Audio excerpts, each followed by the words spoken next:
Africa's share, 0.26%, the lowest share of any region in the world. The same can be said in terms of green loans. Africa's share is 1.9%.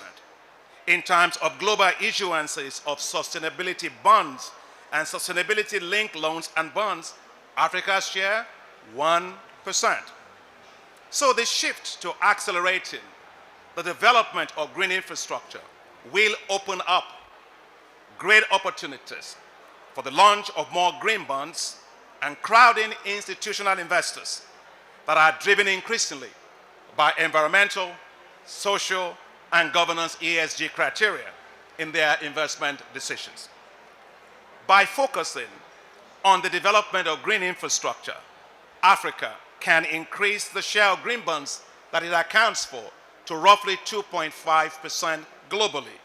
And that means we can crowd in at least $14 billion in green financing to boost Africa's green infrastructure assets. The Alliance for Green Infrastructure is being established to close the infrastructure financing gap, build sustainable and resilient infrastructure for Africa, mobilize African and global institutional investors, and several of you are here today, to invest in quality green infrastructure, to also speed up the scale that's needed for accelerating Africa's transition to net zero. The focus, therefore, is to develop low-carbon, climate-resilient infrastructure for Africa. Ladies and gentlemen, AGIA will mobilize the private sector capital at scale to support the greening of Africa's infrastructure. But let's look at the assets under management globally to see what we can do. Globally, you have $103 trillion of assets under management. If we're able to get just 0.03 to 0.04% of that, we will literally close all of Africa's infrastructure financing gap. AGIA will deploy its resources, partnerships, and instruments to green existing brown infrastructure in Africa. Let me give you a few examples. Converting heavy fuel and diesel plants to gas hybrid and power industries, greening non-power infrastructure, especially transport systems in Africa, using compressed natural gas, capturing flared gas all over the place and turning that into liquefied petroleum gas that we need for cooking, gas to power, and of course the manufacture of fertilizers. We see new opportunities for green asset recycling, as well as the development of green hydrogen and large-scale renewable projects such as the $20 billion Desert to Power initiative that the African Development Bank is leading to construct what will be the largest solar zone in the world in the Sahel and provide electricity for 250 million Africans via the power of the solar. We also envisage infrastructure that will support new green industries, especially the development of lithium-ion batteries in Africa to position Africa to benefit significantly from the electric car market that will be worth $354 billion by 2028. We're not going to do the same mistakes we always make. We find minerals and then we start exporting to everybody else, and they are at the top of the value chain, and we are stuck at the bottom of the value chain. Well, as far as I'm concerned, the secret to wealth of nations is very clear. Those who export raw materials are always poor, and will always be poor. Those who actually manufacture and add value to what they have are the richest, and Africa is tired, clearly, of being poor. And so as we continue to do that, we need to also recognize that we will not try to duplicate existing initiatives. We will complement, energize, and leverage all existing initiatives and coalesce around them together to forge a purposeful drive to deliver green infrastructure for Africa at scale. AGIA will help to prepare bankable green infrastructure projects, and for this we plan to raise $500 million in terms of project preparation and project development, And we will also use that to mobilize $10 billion in investments in green infrastructure. But let me say a few words about the role of government, because it's not just only about money. Governments have a critical role to play to promote green infrastructure investments in Africa. To create a conducive environment for private sector green infrastructure investments, governments will need to establish domestic green banks and national climate funds. These can be used to mobilize blended capital for low carbon, climate resilient development, address specific market needs while also reducing reliance on external financing resources.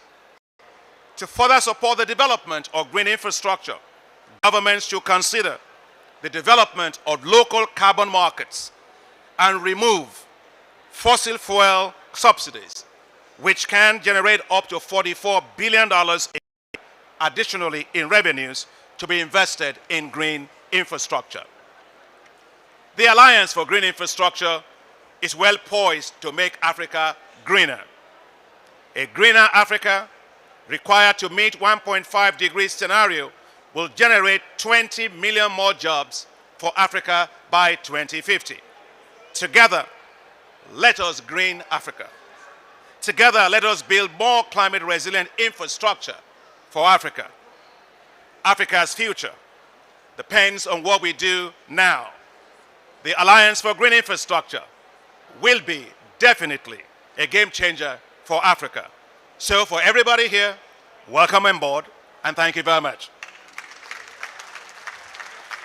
Chalani, Gwambe, Jobo, Dumako, Anna, Isa.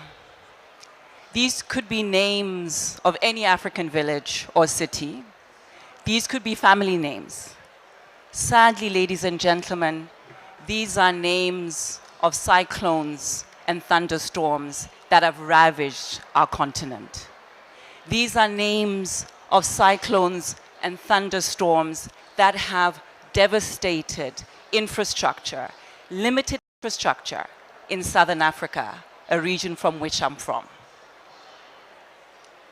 Since 2010, Southern Africa has experienced, in the decade of 2010, Southern Africa experienced 13 cyclones and thunderstorms.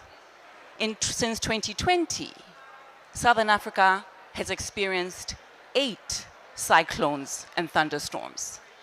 We're only 2 years into 2020. So what does that mean?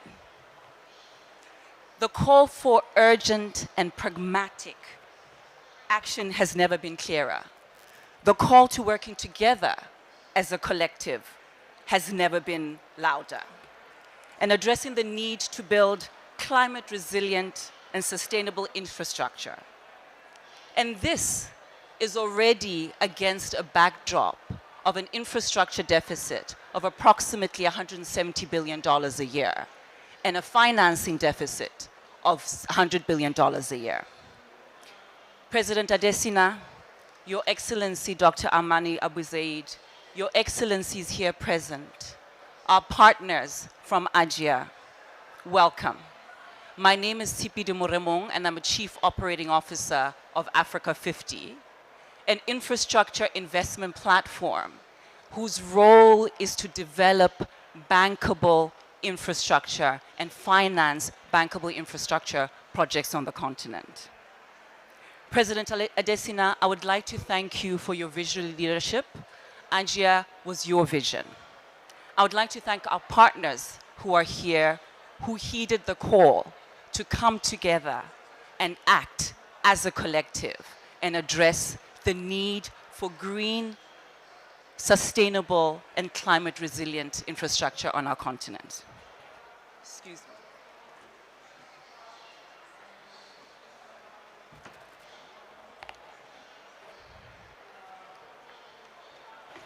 I hope you can all see. As already articulated by President Adesina, a unique and bold approach is needed.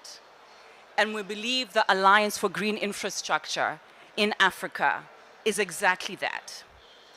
Ladies and gentlemen, this COP is about implementation. Specifically, together for implementation. Through this partnership of like-minded institutions, we are looking to implement. We are looking to act. We're looking to create a vehicle which develops bankable, green, and climate-resilient infrastructure on the continent, harnessing all of the diverse skills across this table in this room. What we're looking to do is create a vehicle that brings together what is a fragmented sector of project preparation facilities and project development facilities to work as a collective and to bridge the infrastructure gap on the continent, to work together to get our countries to deliver on their commitment to net zero. Through AGIA, we're looking to create an end-to-end upstream project development and project development vehicle that brings together the public sector and private sector. As President Adesina said earlier, the government also has a critical role to play. This is much like what we do at Africa 50, bringing together private sector players and our African key shareholders. What we need to do is engage with African countries to develop and finance bankable infrastructure and investment opportunities critically at speed and at scale. And just to iterate what Dr. Adesina said earlier, what is it that we're actually looking to do? We're looking to raise $500 million. I see many of you around this table with very deep pockets. I'm hoping you'll have heeded Dr. Adesina's call and dig deeply.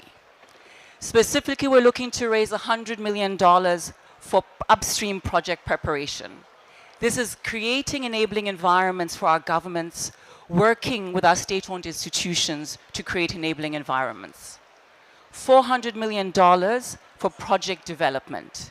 This is bringing projects from concept to bankability, something that is needed on this continent. And through that, leverage and catalyze $10 billion of additional financing from the private sector. The question you're probably asking yourself is, why is AGIA different? We've heard many of these initiatives before. But we do believe it is a different initiative because we're talking about all of us working together as partners. Firstly, as I said earlier, an end-to-end delivery mechanism. We're aligning as partners to establish what the eligible projects are and focus on speed of delivery. We're looking at projects only that have a 3 to 4 year time scale for execution. I heard earlier Mr. Makoloji talking about how long it takes for projects to be executed on this continent. We need to really shorten that time from project to bankability. We have here the strength of our partners who understand the continent. We need to leverage and unlock institutional capital. The $2 trillion of assets under management by institutional investors. How is it that we can unlock that? Long-term African capital, patient capital that can match the infrastructures that we're looking to deliver.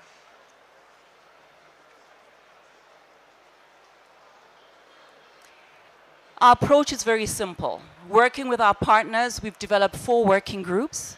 We're hoping many of you here will come and join us, put up your hands and see how it is you can work with us. Upstream project preparation, project ratings, which look at eligibility criteria, project development, which looks at creating those bankable businesses, and then institutional investors, where we're looking to unlock both global and African institutional capital.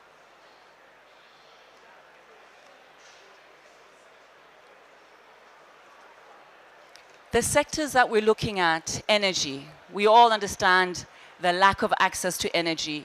We're looking at also new types of energy, green hydrogen, which our hosts, Egypt, are developing and have done a great job, which in countries such as Namibia are focusing on and looking to deliver. We're looking at greening and smarting of our transportation and logistics systems. we're looking at ensuring for that from a water and sanitation perspective, we've got green, sustainable, climate resilient infrastructure. Ladies and gentlemen, I see Bronwyn looking at me, so I need to hurry up. But really from us as Africa 50, as AU Commission, as AUDA NEPAD, as African Development Bank, as partners Rockefeller, EIB, EBRD, ASIF, we are looking to call all of you and heed the call to action by President Adesina and all of us as partners to come and join AGIA so together we can actually implement. I think the time for talking is over. We need implementation. Thank you very much.